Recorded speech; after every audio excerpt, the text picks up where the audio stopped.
तीर्थ महात्म। अग्निदेव कहते हैं, अब मैं सब तीर्थों का महात्म बताऊंगा जो भोग और मोक्ष प्रदान करने वाला है। जिसके हाथ, पैर और मन भली भांति संयम में रहे तथा जिसमें विद्या, तपस्या और उत्तम कीर्ति हो, वही तीर्थ के पूर्ण फल का भागी होता है। जो प्रतिग्रह छोड़ चुका है, नियमित भोजन करता है और इंद्रियों को काबू में रखता है, वो पाप रहित तीर्थयात्री सब यज्ञों का फल पाता है। जिसने कभी 3 रात तक उपवास नहीं किया, तीर्थों की यात्रा नहीं की और सुवर्ण एवं गौ का दान नहीं दिया, वो दरिद्र होता है। यज्ञ से जिस फल की प्राप्ति होती है, वही तीर्थ सेवन से भी मिलता है। ब्राह्मण, पुष्कर तीर्थ श्रेष्ठ तीर्थ है। वहां तीनों संध्याओं के समय 10,000 कोटि तीर्थों का निवास रहता है। पुष्कर में संपूर्ण देवताओं के साथ ब्रह्मा जी निवास करते हैं। सब कुछ चाहने वाले मुनि और देवता वहां स्नान करके सिद्धि प्राप्त कर चुके हैं।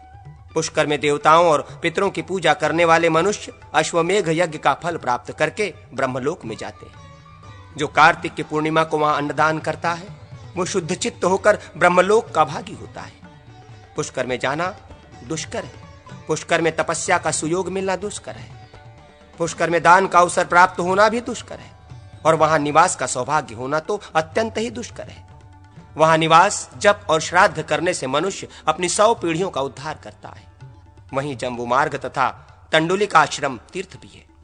अब अन्य तीर्थों के विषय में सुनो। कण्वाश्रम, कोटि तीर्थ, नर्मदा और अर्बुद आबू उत्तम तीर्थ है। चर्मणवती, चंबल, सिंधु, सोमनाथ, प्रभास, सरस्वती समुद्र संगम तथा सागर भी श्रेष्ठ तीर्थ हैं। पिंडारक क्षेत्र, द्वारका और गोमती ये सब प्रकार की सिद्धि देने वाले तीर्थ हैं। भूमि तीर्थ, ब्रह्मतुंग तीर्थ और पंचनद, सतलज और आदि 5 नदियां भी उत्तम हैं।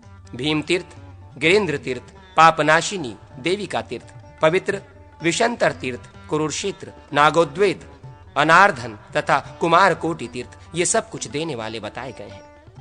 मैं कुरुक्षेत्र जाऊंगा, कुरुक्षेत्र में निवास करूंगा। जो सदा ऐसा कहता है वो शुद्ध हो जाता है और उसे स्वर्गलोक की प्राप्ति होती है। वहां विष्णु आदि देवता रहते हैं। वहां निवास करने से मनुष्य श्रीहरि के धाम में जाता है। कुरुक्षेत्र में समीप ही सरस्वती बहती है। उसमें स्नान करने वाला मनुष्य ब्रह्मलोक का भागी होता है। कुरुक्षेत्र की धूलि भी परम गति की प्राप्ति कराती है। धर्म तीर्थ, सुवर्ण तीर्थ, परम उत्तम गंगा द्वार, हरिद्वार, पवित्र तीर्थ कनखल, भद्रकर्ण हल्द, गंगा सरस्वती संगम और ब्रह्मार्वत ये पाप नाशक तीर्थ है। भृक्तृंग, कुब्जाम्र तथा गंगोद्वेग ये भी पापों को दूर करने वाले हैं। वाराणसी, काशी सर्वोत्तम तीर्थ है। उसे श्रेष्ठ अविमुक्त क्षेत्र भी कहते हैं। कपाल मोचन तीर्थ भी उत्तम है। प्रयाग तो सब तीर्थों का राजा ही है। गोमती और गंगा का संगम भी पावन तीर्थ है। गंगा जी कहीं भी क्यों न हो, सर्वत्र स्वर्गलोक की प्राप्ति कराने वाली है। राजगृह पवित्र तीर्थ है। शालिग्राम तीर्थ पापों का नाश करने वाला है। वटेश, वामन तथा काली का संगम तीर्थ भी उत्तम है। लौहित्य तीर्थ, करतोया नदी, शोणभद्र तथा ऋषभ तीर्थ भी श्रेष्ठ है। श्री पर्वत, कोलाचल, सह्यगिरी, मलयगिरी, गोदावरी, त्रिंगभद्रा, वरदायिनी, कावेरी नदी, तापी, पयोष्णी, रेवा, नर्मदा और दंडकारण्य भी उत्तम तीर्थ है। कालांजर, मुंचवट, शूरपारक, मंदाकिनी, चित्रकूट और श्रृंगेश्वरपुर श्रेष्ठ तीर्थ है। अवंती भी उत्तम तीर्थ है। अयोध्या सब पापों का नाश करने वाली है। नैमिषारण्य परम पवित्र तीर्थ है। वो भोग और मोक्ष प्रदान करने वाला है। गंगा जी की महिमा। अग्निदेव कहते हैं, अब गंगा का महात्म्य बतलाता हूं। गंगा का सदा सेवन करना चाहिए। वो भोग और मोक्ष प्रदान करने वाली है। जिनके बीच से गंगा बहती है वे सभी देश श्रेष्ठ तथा पावन है। उत्तम गति की खोज करने वाले प्राणियों के लिए गंगा ही सर्वोत्तम गति है। गंगा का सेवन करने पर वो माता और पिता दोनों के कुलों का उद्धार करती है।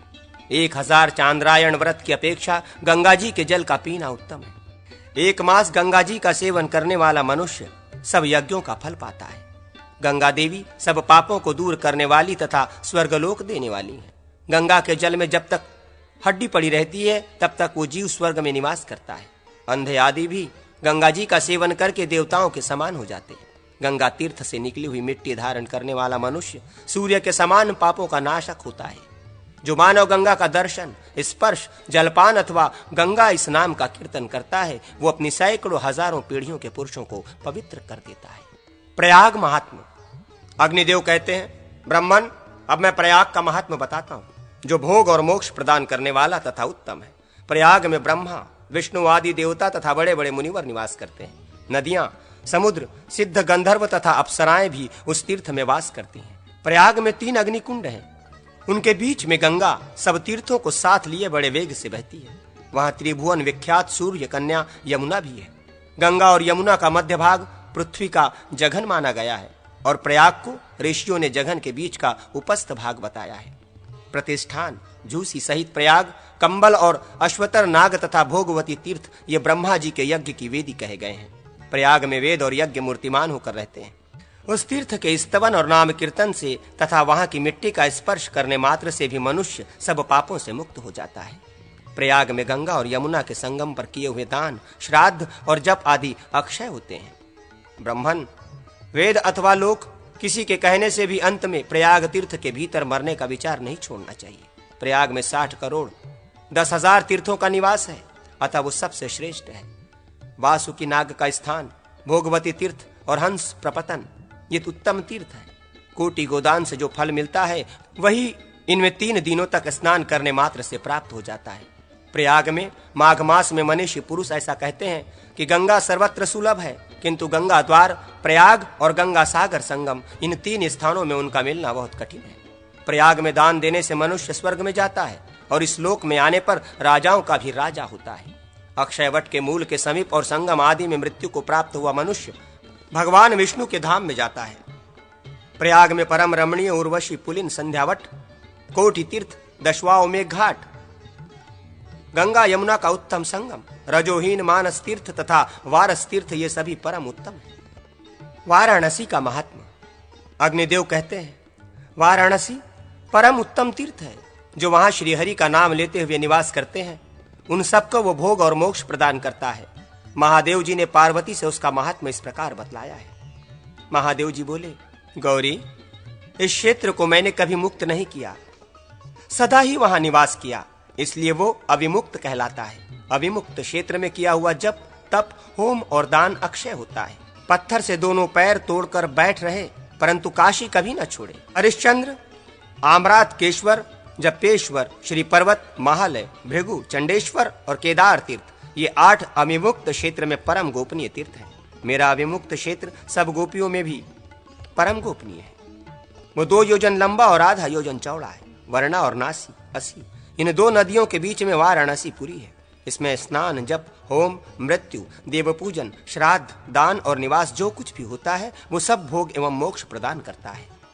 नर्मदा महात्म्य।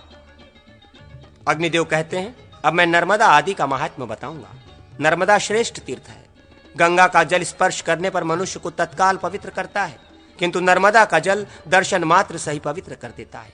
नर्मदा तीर्थ 100 योजन लंबा और 200 योजन चौड़ा है। अमरकंटक पर्वत के चारों ओर नर्मदा संबंधी 60 करोड़ 60,000 तीर्थ हैं।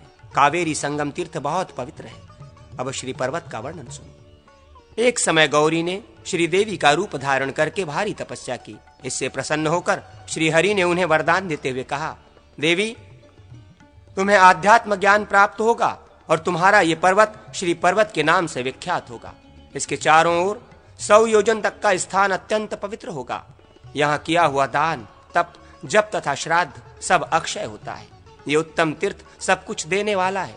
यहाँ की मृत्यु शिवलोक की प्राप्ति कराने वाली है। इस पर्वत पर भगवान शिव सदा पार्वती देवी के साथ क्रीड़ा करते हैं तथा हिरण्यकश्यपु यहीं तपस्या करके अत्यंत बलवान हुआ था। मुनियों ने भी यहाँ तपस्या से सिद्धि प्राप्त की है।